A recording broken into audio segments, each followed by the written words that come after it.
He's A.J. Hawk of My Green Bay Packers, who joins us now. How you feeling today? Feeling pretty good, Dan. How about you? I'm good. You know, a little nervous since I got you playing the Patriots in the Super Bowl, so I thought maybe you guys were going to screw that up yesterday. Were you, when it was 14-14, Rodgers is going to the locker room. What are you thinking?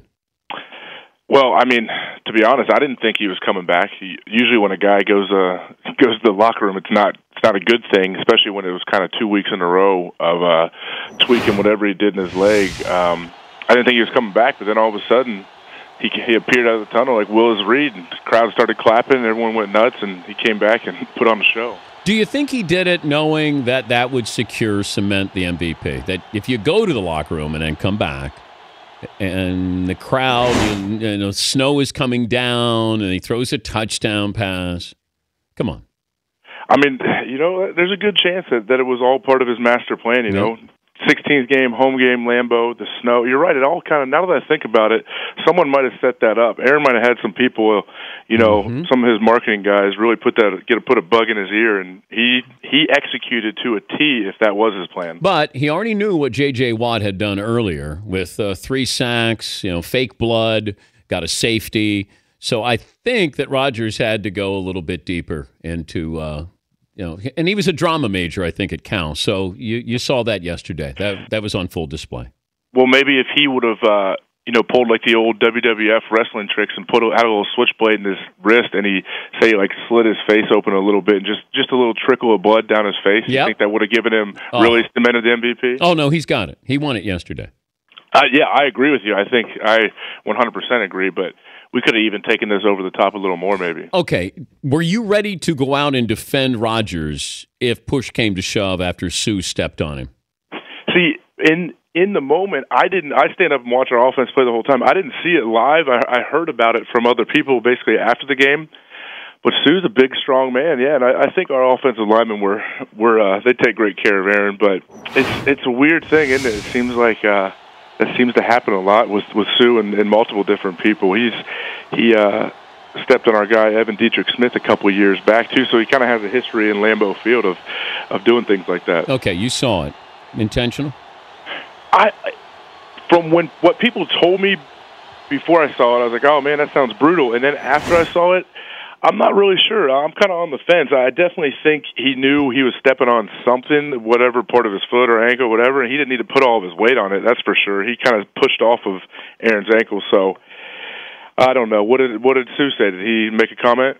I didn't see anything. I'm sure he said that he didn't know, and he, you know, but he never looked back at Rodgers to say, "Hey, man, I'm sorry about that." That's the thing that bothered me about it. If you did it, you didn't know you did it, or you did it accidentally, then turn around to Rodgers. I just don't think he gave a damn. Yeah, he might not. I mean, Aaron's at that level, obviously. I always say he's the best player on the planet, to where there's like those unwritten rules, it seems like a lot of times with these quarterbacks, that they get protected. It's a good thing. They're the face of the league. I remember as a kid watching like Dan Marino play, and it seemed like guys never really put him on the ground. They would just hit him and kind of almost be nice to him sometimes.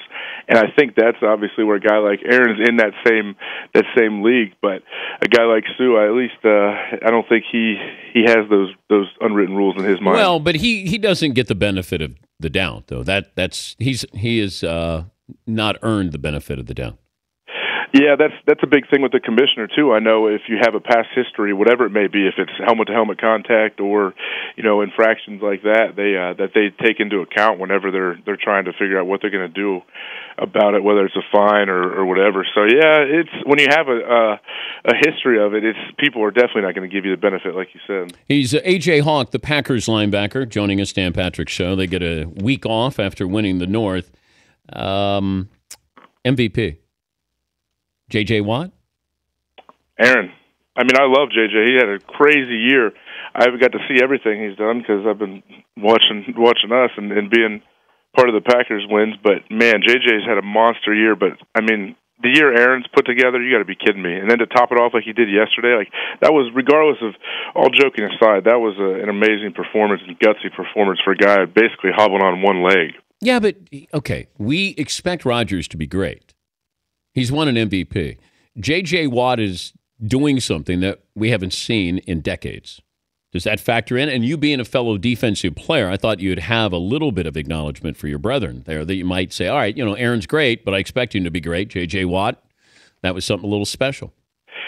It's very special what J.J. has done, but just because Aaron's won MVP before doesn't mean it takes anything away from what he's done this year. So no, I think it's Aaron far and away, just because it's almost harder once you have those expectations placed on you, and he's played so well for his whole career basically, and then all of a sudden to put on a year, like it's almost like a guy trying to come back and win the Heisman twice. It doesn't happen. Only the great Archie Griffin from the Ohio State University has done that.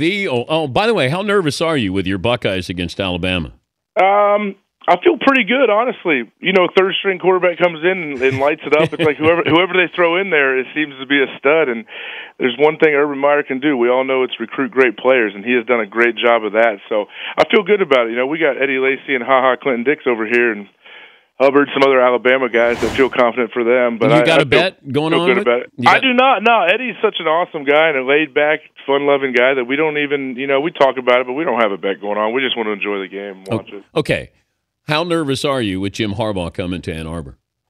I'm actually excited, honestly. I think most people will tell you that because everyone wants to knock the Big Ten, and I understand it because from bottom to the top, the Big Ten hasn't been strong lately, and when Michigan's not playing well, it's not good for the Big Ten at all. So hopefully Harbaugh can kind of get them back to those Michigan roots and bring in those studs from all over the country and start winning again, and then make that Ohio State-Michigan rivalry a little bit of a game. If I put him in the octagon, Urban Meyer and Jim Harbaugh. Well, is there any way? I think it'll almost be like when Apollo Creed and Rocky fought, and whoever gets up last, they're both going to knock each other out, and then it's whoever wakes up first, basically. But the thing with both of those guys, you're going to have to kill them because they're going to, at some point, they'll get you back. If one of them loses, they'll track them down and get them in their sleep, probably. Can you do the Lambeau leap? Can I? Yeah. I could get up there, yeah. I just got to find a way to score a touchdown to do it. Yeah, but you haven't done a Lambeau leap? I have not, no. My dad has when he takes the tour. He's illegally jumped in there, but I have not. I have not been able to get in there. Wait, how did your dad do it? Well, see, my dad comes to every game. Both my parents usually do, and he always takes people on tours. They go through a guided tour, and they say, do not do a Lambeau leap. And we have multiple videos of my dad and some of his friends just illegally jumping up there and then security pulling them down. What is punishment? Nothing. People in Green Bay are so awesome. They're so nice. They just basically pat them on the butt and say, please don't do that again. Why don't you do one on your last home game? I should. I would love to. Maybe I will. Why don't I just need to find a way to get a pick six, jump in the crowd, and then maybe once I get in there, just climb up in and just run up the stairs up to the top level, top section of the stadium, and just, I don't know, throw the ball down. Yeah, don't go too far. Just get into the... Well, maybe if the game's over. Maybe if it's like a walk-off pick six. Yeah, you could do that. What'd you get your brother-in-law, Brady Quinn, for Christmas? Well, it's probably not a surprise. We got him some nice clothing because Brady is like a fashion model, and so he always needs nice clothes. So my wife, picked out some great stuff for him, and I co-signed on it and sent it down to his way in Florida, and Brady will be lounging on the beach wearing that stuff. Well, it's going to be something tight, showing his guns, right?